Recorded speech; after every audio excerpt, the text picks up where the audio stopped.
guys, welcome back. Today's video is going to be my worst products from the brand Tarte. If you guys haven't seen the first version or the first part of this video, I will leave that link down below. It's the best products from this brand. I just had to split this video up into two parts because I had so many products to talk about and I didn't want it to be like a 45-minute long video. So if you guys haven't seen that video, then go check that one out after this. And then one more thing I wanted to say is that I am hosting a huge giveaway right now. I'm giving away so much makeup for hitting 200,000 subscribers. I'll insert some clips of all the makeup that you can win. All you have to do is be subscribed to my channel. I'll leave the link down below to that giveaway video as well so you guys can see all of the rules and different ways that you can enter to get bonus entries and all that good stuff. So that will be linked down below as well. And yeah, I think that's all I have to say. So let's just get right into this video. So I don't have as many things as I loved from the first part of this video, but I do still have a pretty hefty amount of things here. So I'm just gonna start off with the new Tarte Shape Tape Matte Foundation. I did a whole dedicated video on this. You guys can go check that out if you want to see how it worked on me and what it looked like on my skin, but it was not pretty. At first, I did actually like it, and then a few hours into the day, it started separating like crazy on me and it looked so bad. I got so oily in it, and I actually did a 2-day wear test with this, and since then I have been trying out new ways to make this work and nothing is working. So I'm absolutely not a fan of this foundation, and while we're talking about it, this is the Tarte Shape Tape Hydrating Foundation. I have the same exact thoughts about this one. I actually compared these two foundations side by side in that video that I did, and it worked just about the same as a matte foundation, except I was even more oily in it. I was so oily, I literally looked wet and it separated like crazy. It was patchy, rubbing off everywhere. It was just not a fun time. So I definitely do not like those. Now the next thing might actually be a shocker because this one is loved by so many and so hyped up, and this is the Tarte Tartlet palette. I do have the Tarte Tartlet in Bloom palette in my other video that I just talked about, but this one is just a no-go for me. I've tried so many times using this and it just doesn't work for me. I feel like all of the colors are really muddy, and every time I do an eye look with this, it turns out the exact same no matter what shades I use in this palette. I don't think they're patchy or anything is wrong with the formula really, except the fact that they blend into each other so that it doesn't even look like you have dimension in your eyeshadow. But mainly, I just don't really care for the colors in here. Every time I use them, my eye looks come out muddy, and I'm just not that big of a fan. Then we have this Tardis Lash Paint, I believe this is called. Yeah, Lash Paint Mascara. There's nothing wrong with the way that this mascara looks, but this stuff flakes on me like crazy. I literally had mascara falling down my face and flakes all day. It was so frustrating. I've only worn this 2 times. I don't think I'll ever wear it again because I was so annoyed with it. I mean, the wand is nice and it made my lashes look really long. I cannot deal with the flaking. It's just not worth it to me. Then I have the Tardis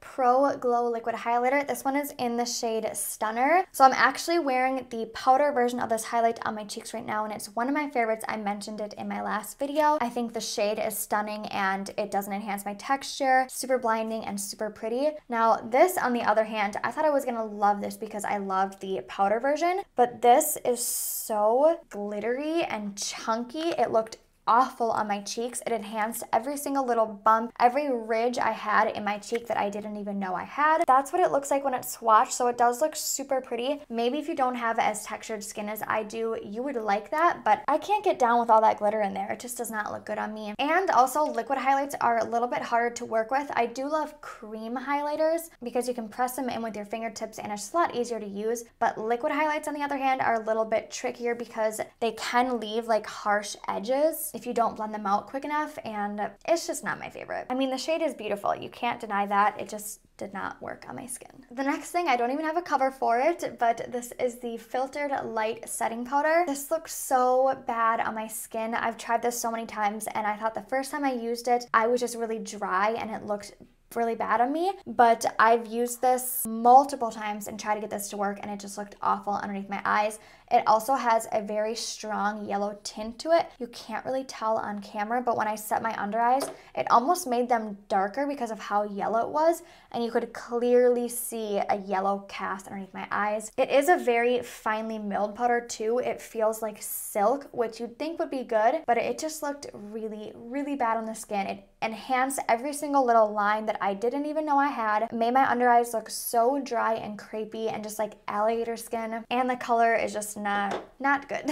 All right, now the next thing that didn't work out with me is again another face product, and this is the Tarte Rainforest of the Sea Aqua Concealer. I actually really did like this for a while when it first came out, and the more I use it, the more I just realized that I wasn't really into it. It always kind of separated on my forehead. It never did that underneath my eyes. It actually looks really pretty underneath the eyes, but if I put it anywhere else on the rest of my face, it separates on me and makes me more oily. But the main thing is the smell. It smells so bad. It smells like you are dipping your face in like a bucket of Sharpie ink or something. It smells so strong. It actually got to the point where it was starting to burn my under eyes because of how strong the smell was. It didn't burn my skin, but it burned my eyes, and I would just rather not. And it did look really pretty, but again, there's really not that much coverage in it either, and now I'm way more into more full coverage concealers like the Tarte Shape Tape, so I just don't really have a use for this one anymore. Plus, I just cannot deal with the smell of it. Okay, next up is this Clean Slate Poreless 12-Hour Perfecting Primer. I actually originally bought this because I thought it was the same thing as the one that comes in the pot, which is one of my favorites. I bought this because I thought it was gonna be the same one as that, but just in a squeezy tube, and this is such a weird primer. It's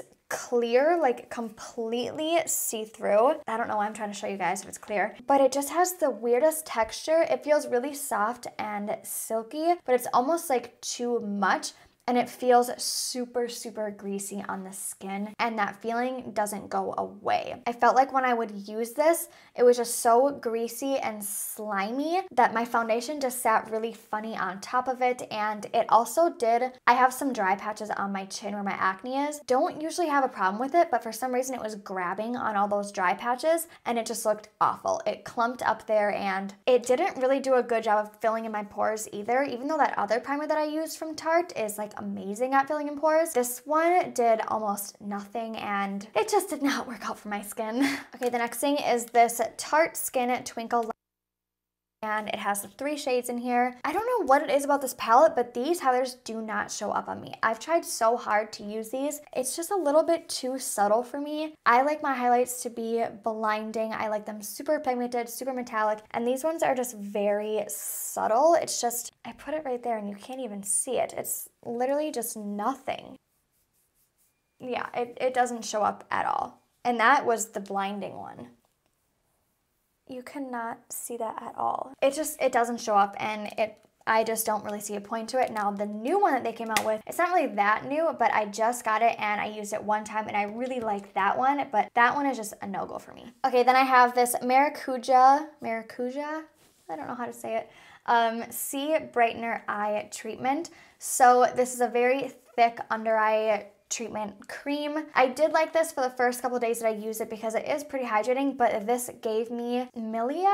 I don't remember what it's called, but it's those little white bumps that you get when your pores are clogged, and it always happens underneath your eyes. I got so many of those little white bumps, and that never ever happens to me, so this was just too thick for my skin. I feel like it was just way too heavy underneath my eyes and they couldn't handle it, and I had those little white bumps all over my under eyes, and they took forever to go away because you can't like pop them or anything, but it's kind of like a little whitehead, but it's not. It's really weird. And so I was super annoyed about that because they took so long to go away, and I haven't touched it since then. So although it was really hydrating, it just did not work good underneath my skin. It was way too thick for them. Underneath my eyes, not my skin. And then another thing for underneath the eyes, this is the CC Under Eye Correcting Cream. Again, this was just way too thick for my under eyes. This does have a little bit more of that orangey pink, like salmon tone to it. So it's mainly for people that have darker under eyes. I actually don't really have dark under eyes. I have more just, I don't know, really dry under eyes. So I don't really know why I really got this, but I do love the Becca Under Eye Brightener. That thing is amazing. So I thought this was gonna be kind of like that, and it's not. It was way too thick underneath my eyes, too heavy, it looked really cakey,